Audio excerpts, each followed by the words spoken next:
हम भी ऑपोजिशन में रहे हैं, हमने भी यही किया है।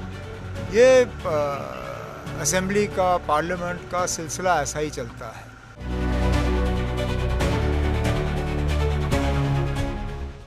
में सब पूछ रहे थे नहीं, कोई नहीं ना, बवाल नहीं ना, असेंबली में बातचीत तो होनी चाहिए।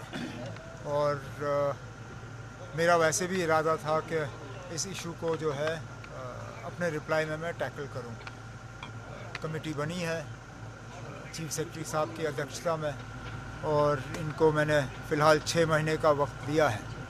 वो इसमें अपना सारा एक्सरसाइज करके उसके बाद जैसे मैंने कहा अगले साल के बजट सेशन में जो है, जो हमारा पॉलिसी होगा या जो प्रोग्राम होगा उसको हम सामने रखेंगे। सर, अपोजिशन हमेशा कह रही थी लव लेटर आप मुझे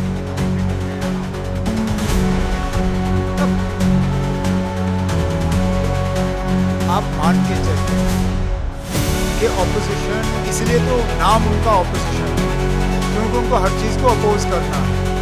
हम भी ऑपोजिशन में रहे हैं, हमने भी यही किया है। ये असेंबली का, पार्लियामेंट का सिलसिला ऐसा ही चलता है। और जैसे मैंने कहा ये लव लेटर बीजेपी को नहीं था, ये लव लेटर बीजेपी के वोटरों को था, नेशनल कॉन्फ्रेंस के वोटरों को, पीडीपी के वोटरों को, पीसी के वोटरों को, कांग्रेस के वोटरों को, जम्मू कश्मीर के आवाम को। और मुझे इस लव लेटर को ओन करने में कोई हिचकिचाहट महसूस नहीं होती। सर, एक दिल्ली बेस्ड सवाल है। दत्तात्रेय हंसबोले जो आरएसएस के, उन्होंने कहा कि India should be called Bharat. अब we call it Bharat, we call it Bharat, we call it India, we call it Hindustan. हमारे 3 नाम है ना, आप जिस नाम से पुकारना चाहें आप पुकारें। वज़ीर आज़म साहब के जहाज़ पे भारत भी लिखा है, इंडिया भी लिखा है। It's called the Indian air force, Indian army. लेकिन हम भारत के हवाले से भी बात करते हैं। जब हम सारे जहाँ से अच्छा गाते हैं तो क्या कहते हैं, अलग नाम है। आप जिस नाम से पुकारना चाहें आप पुकारें। वो सब एक किसी के साथ दिल्ली बेस्ड सवाल है।